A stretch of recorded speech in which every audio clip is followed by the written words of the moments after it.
Bismillahirrahmanirrahim.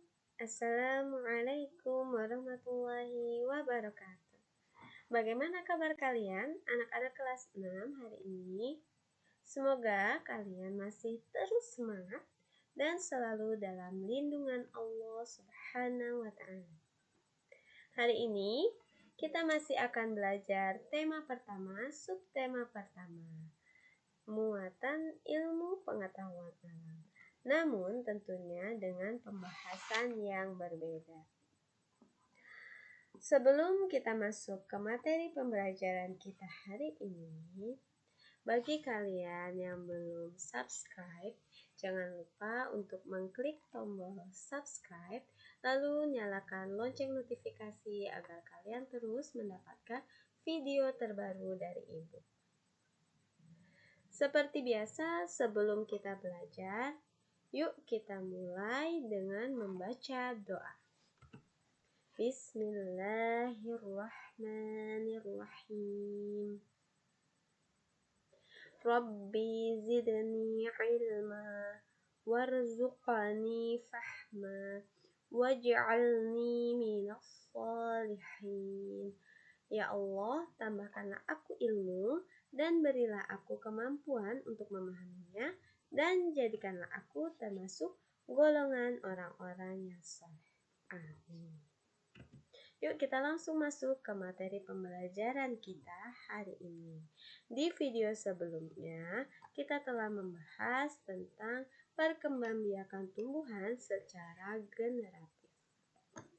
Ya, di video kali ini kita akan membahas perkembangbiakan tumbuhan secara vegetatif.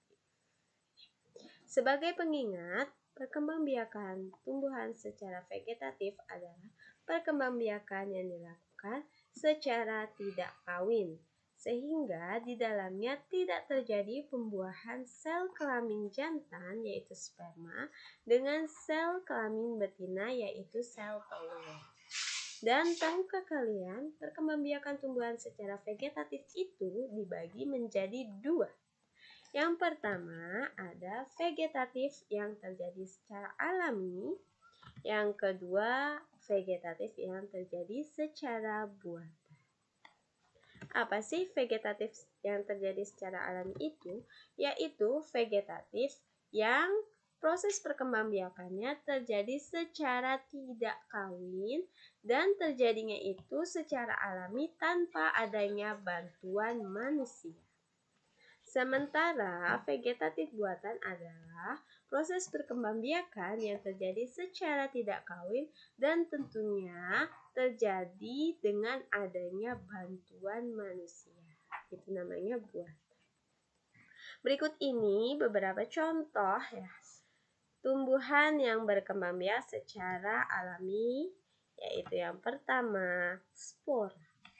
Spora merupakan satu atau beberapa sel, bisa haploid atau diploid, yang terbungkus oleh lapisan pelindung. Haploid itu sendiri berarti sel atau organisme yang hanya memiliki separuh dari jumlah sel kromosom. Sementara diploid berarti organisme tersebut memiliki 2 set kromosom lengkap di inti selnya. Ya. Di sini sel ini dorman dan hanya tumbuh pada lingkungan yang memenuhi persyaratan tertentu yang khas bagi setiap spesiesnya. Dorman di sini maksudnya suatu keadaan di mana tumbuhan berhenti tumbuh yang dialami organisme hidup atau bagiannya sebagai tanggapan atas suatu keadaan yang tidak mendukung pertumbuhan normalnya. Itu namanya dorman. Dan di sini tumbuhan yang berkembang biak dengan spora contohnya adalah paku, jamur, ganggang, dan sukle. Bisa kalian lihat di sebelahnya ya. Di sini ada tanaman pakis ya. Di sini di bagian bawah daunnya bisa kalian lihat ada banyak sporanya ya. Lalu di situ bisa kalian lihat ya, dari spora-spora itu jika dilihatnya di bagian bawahnya itu ada sel telur ya. Yang ini ya sel telurnya ya. Ya, jika diperbesar ke sini ini sel telur dan di sini sel spermanya. Nah, ini spermanya yang mau masuk ke sel telur. Ini sperma jika diperbesar. Yang akhirnya mengembang ya menjadi tanaman. Setelah terjadinya tentunya pembuahan, akhirnya mengembang, muncullah tanaman sehingga menjadi tanaman dewasanya. Dan ketika itu dilihat di sinilah sporanya ya jika diperbesar. Begitu seterusnya berputar. Ini dia spora, terjadi secara alami. Berikutnya masih di vegetatif alami yaitu tunas. Tunas muncul pada pangkal batang yang terdapat di dalam tanah. Tunas pun akan tumbuh menjadi tumbuhan baru di sekitar induknya sehingga terbentuklah rumpun. Bisa kalian lihat pada gambar ya. Di sini ada tumbuhan apa? Tumbuhan pisang. Ya, di sini ada tumbuhan induknya ya. Lalu di sini ada tunas atau tumbuhan barunya. Ini dia vegetatif alami tunas. Selanjutnya vegetatif alami juga yaitu tunas adventif. Yaitu tunas yang tumbuh tidak di ujung batang dan ketiak daun. Berbeda dengan tunas sebelumnya, tunas ini tumbuh di bagian yang biasanya tidak bertunas. Seperti pada gambar di sini tumbuhnya pada daun. Kalian bisa lihat ya di sini daun, tumbuh tunas di pinggir-pinggirnya. Ini tunas adventif. Contohnya tanaman cocer bebek, sukun, cemara, dan kersen. Selanjutnya masih di vegetatif alami yaitu akar tinggal. Akar tinggal atau nama lainnya ini rimpang atau rizom ya, adalah batang yang tumbuh mendatar di atas tanah. Ciri-cirinya berbentuk seperti akar, berbuku-buku seperti batang. Pada tiap buku terdapat daun yang berubah menjadi sisik dan pada setiap ketiak sisik terdapat mata tunas. Contoh jahe, kunyit, temulawak. Dan ini dia gambarnya. Sini kalian bisa lihat ya. Ini akarnya, ini rizomnya atau rimpangnya ya, berbuku-buku ya. Lalu dari setiap ketiak sisiknya kalian bisa lihat muncul tunas. Ini dia akar tinggal. Selanjutnya masih di contoh vegetatif alami yaitu umbi akar. Umbi akar merupakan akar yang membesar dan berisi cadangan makanan bagi tumbuhan. Jika umbi akar ditanam bersama dengan pangkal batang, maka akan tumbuh menjadi tunas. Ya, contohnya dahlia, wortel, lobak, singkong. Namun ada perbedaannya ya. Di sini antara singkong dengan wortel. Kalau pada singkong umbi akarnya tidak dapat berkembang biak karena tidak ada tunas pada pangkal batangnya, sementara pada dahlia dan wortel itu dapat berkembang biak karena ada tunas pada pangkal batangnya. Ya, selanjutnya umbi lapis. Umbi lapis adalah umbi yang berlapis-lapis dan di bagian tengahnya terdapat batang yang sangat pendek dan tunas sebagai calon individu baru atau namanya siung. Bisa kalian lihat contohnya adalah bawang merah, bawang putih. Ini bisa dilihat ya, ini bawang merah, bawang putih. Nah, ini ada siungnya, ini ada akar, ini ada cakram, ini daunnya, ini bawang merah ya. Contohnya di sini gambar bawang merah. Ya, selanjutnya ada umbi batang, yaitu batang yang menggembung karena berisi cadangan makanan. Pada permukaan umbi terdapat daun yang berubah menjadi sisik. Dan pada setiap ketiak sisik terdapat mata tunas. Contohnya kentang dan gembil. Ya, coba sekarang apa sih perbedaan dan persamaannya umbi batang kentang dengan singkong, tanaman singkong umbi akar?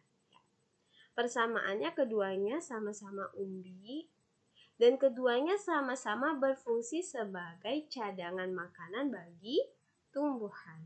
Sementara terdapat perbedaannya di cara perkembangbiakannya.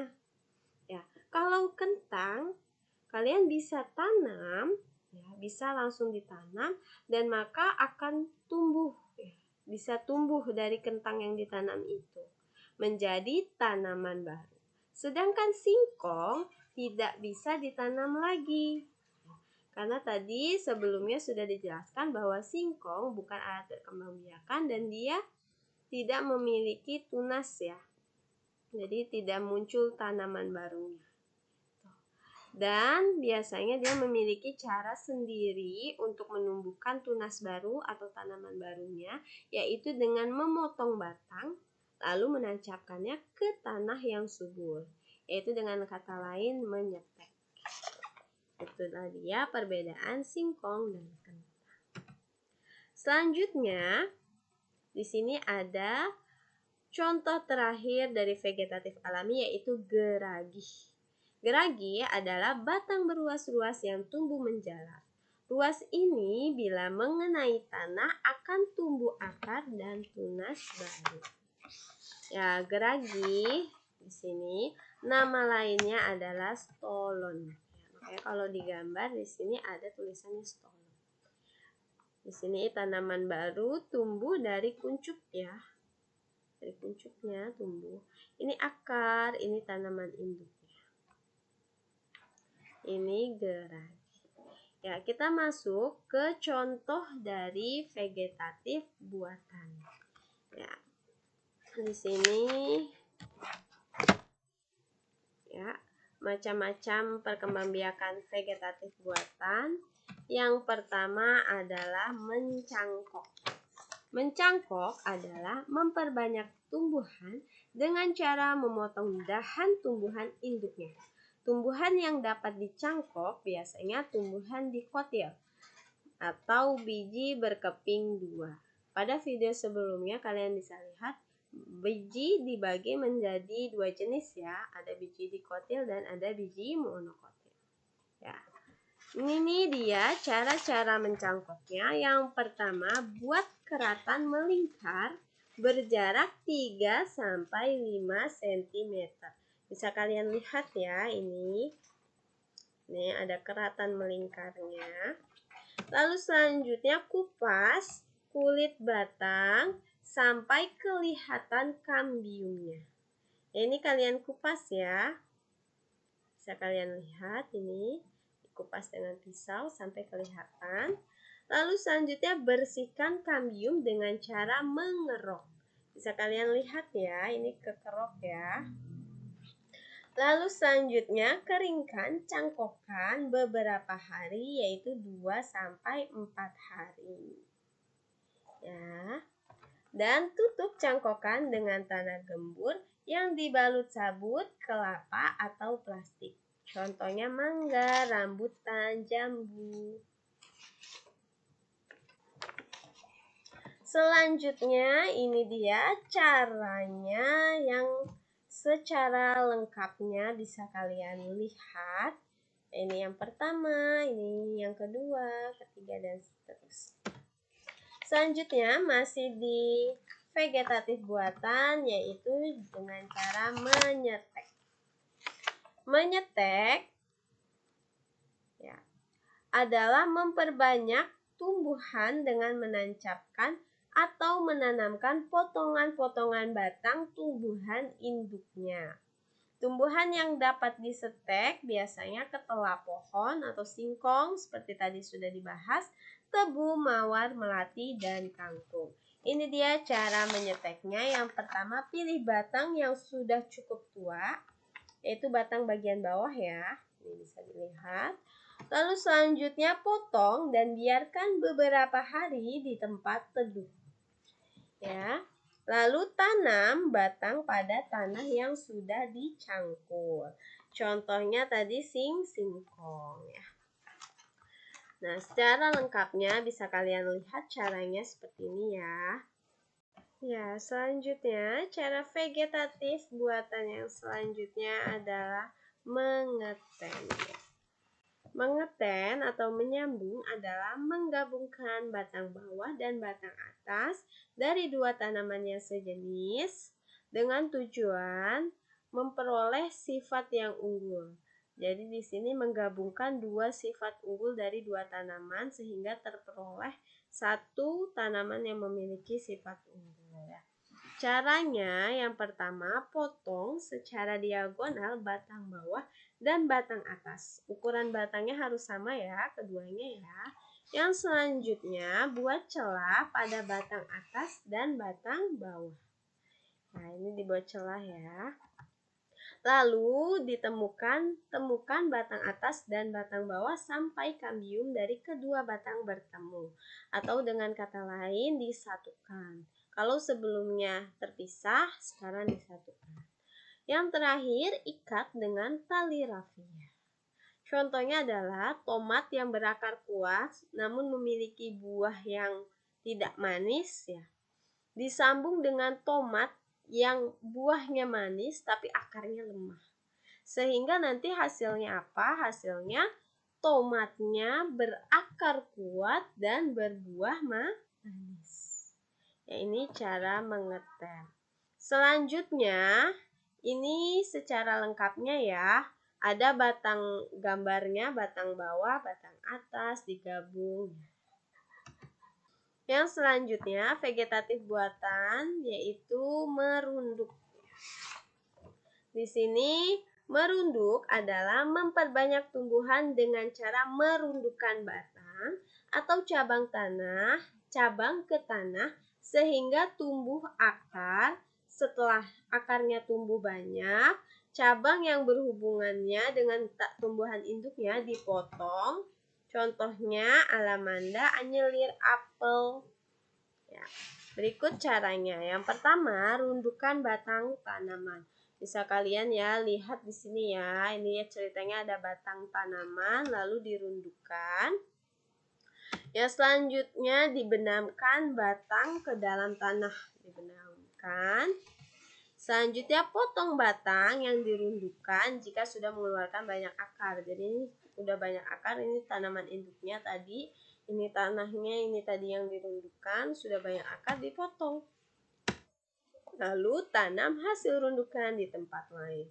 Ini contohnya tadi albei, tadi sudah disebutkan juga apel. Nah, ini ada bougainville. Ini secara lengkapnya ya.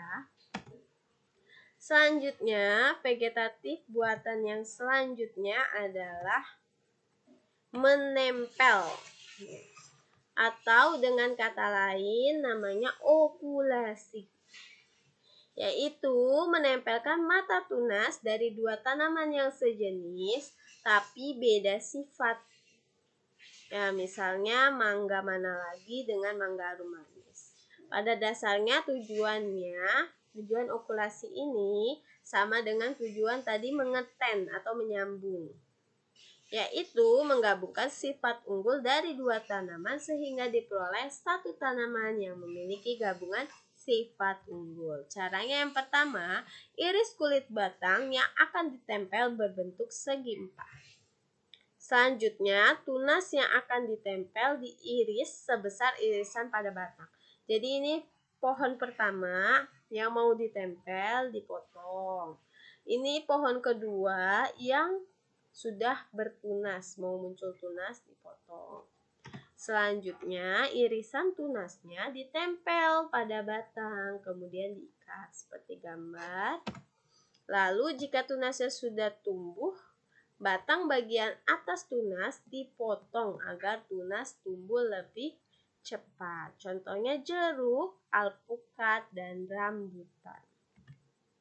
Ini secara lengkapnya ya. Dan tentunya yang namanya vegetatif buatan itu pasti ada keuntungan, ada kerugian. Keuntungannya adalah sifat tumbuhan baru sama persis dengan sifat tumbuhan induknya. Jadi jika tumbuhan unggul, maka sifat tumbuhan pun akan menjadi unggul. Lalu cepat memberi hasil bila dibandingkan dengan tanaman yang ditanam dengan biji. Tapi tentunya ada kerugiannya juga ya. Kerugiannya yaitu tumbuhan yang diperbanyak secara vegetatif buatan menghasilkan sedikit keturunan dan bisa merusak induknya. Alhamdulillah, selesai sudah paparan dari Ibu hari ini. Semoga kalian dapat memahaminya dengan baik. Dan untuk menguji pemahaman, seperti biasa, ayo coba sebutkan contoh-contoh perkembangbiakan yang dilakukan secara vegetatif alami maupun secara vegetatif buatan. Silakan kalian tulis di kolom komentar, Ibu pasti akan menunggunya ya. Baik anak-anak kelas 6 yang soleh-soleha, Ibu sudahi video kali ini. Sampai jumpa di video berikutnya. Tetap semangat belajar, raih prestasi, jadi anak yang hebat, sukses di dunia dan di akhirat. Insya Allah kita pasti bisa. Wassalamualaikum warahmatullahi wabarakatuh.